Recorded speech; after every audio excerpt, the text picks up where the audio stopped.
Personal prophetic dream, July 13th, 2025. Like, subscribe, share, comment. Cause you're beautiful this way. So in this dream, I do not have full interpretation. I prayed for full interpretation, and I believe the Lord will give it to me. But in the meantime, I want to document the dream. I had a dream that I was trying to get in contact, and this is a weird dream. So I was trying to get in contact with someone who I had been in contact with in the past, and I was trying to call them. And for some reason, in my dream, I had their number was almost memorized. So I was kind of going through my head and trying different numbers on my phone. And I guess I was leaving my apartment, and as as I'm leaving my apartment, um, this lady approaches me, and she says, "Would you happen to know David?"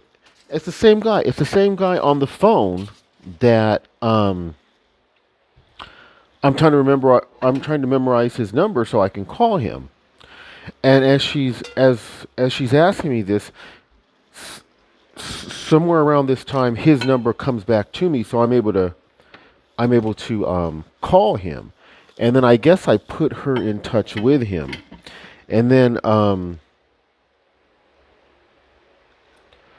he and I are talking, and I tell him, David, there's something really special about you.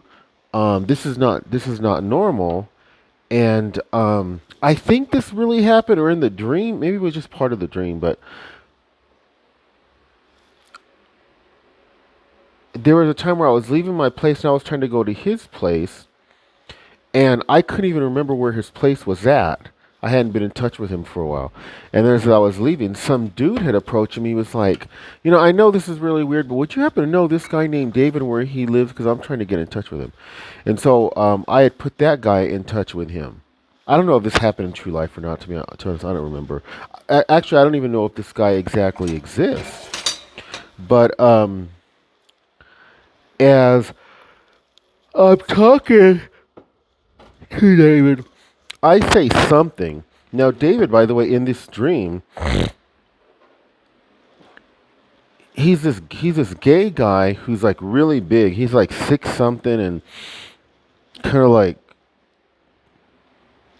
you'd almost say like a football player, but he's like chubby. Although chubby's not the best way of putting it, but and he's like kind of chunky might be a better way of putting it, because he's not really, it's not really fat. He's just like really thick and a little bit fat. And he's tall, and he just says whatever comes out of his mouth, whatever comes to his mind. So, um, I say something, and then he jokingly says something like, "You better shut up before I smack you in your face with your dirty dingling." Basically, put it up. I'll say it like that. And I never liked when he would talk like that. And so I said, okay, now I realize why I got in touch with him. I don't even know why I was trying to get in touch with him again, because that's how the guy talks. And it would piss me off. And I didn't really feel like, oh, I want to just learn to grow to accept him or whatever. I just found him to be unpleasant the way he would talk like that. And it wasn't to be a mean. It just that's just how he talked. And so after that, I ended up meeting up with this lady who I put him in touch with, and I believe we were in L.A. And we were with this big old social group of people who were at nighttime. We were like, I guess people were like in rollerblades and skates. I was actually in like a child scooter or something, a scooter though, but that an adult could use. And we were riding along those little, what do you call them? They're like jogging paths that run along the beach, where people can actually rollerblade or skate. I think they even allow you to skateboard there too. So we were along those paths, and I was going, and it was very social, it was very pleasant, but it was at nighttime, and so I'm going with this scooter, and I'm just as happy as can be. And then we get to the end of this path. I keep going along this path, and before I know it, the path is no longer lit up. It's just black. And I realize, okay, I can't go any further because my scooter doesn't have a light on it. It's just a plain old little rickety scooter, and so I have to stop. So that was basically the dream.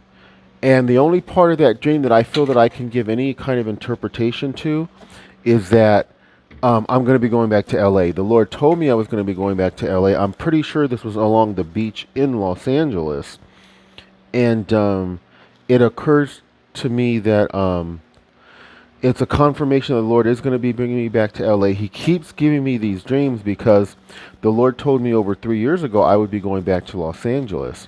And it's been tough, sometimes to really believe I'll ever get to go back because, years now have passed. Even since the Lord told me I would go back, it's been like 3 years.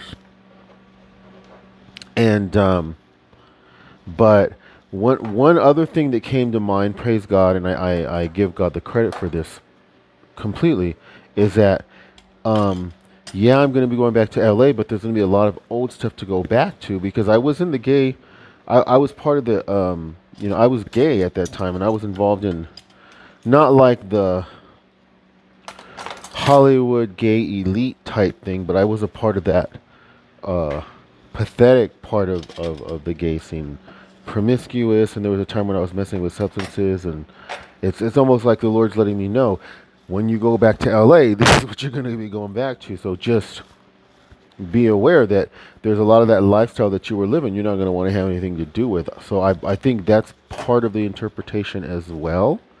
And even as I was on this beach, this trail, this is it was like a it was like a it was like a what do you call it? A jogway. It was like an asphalt jogway.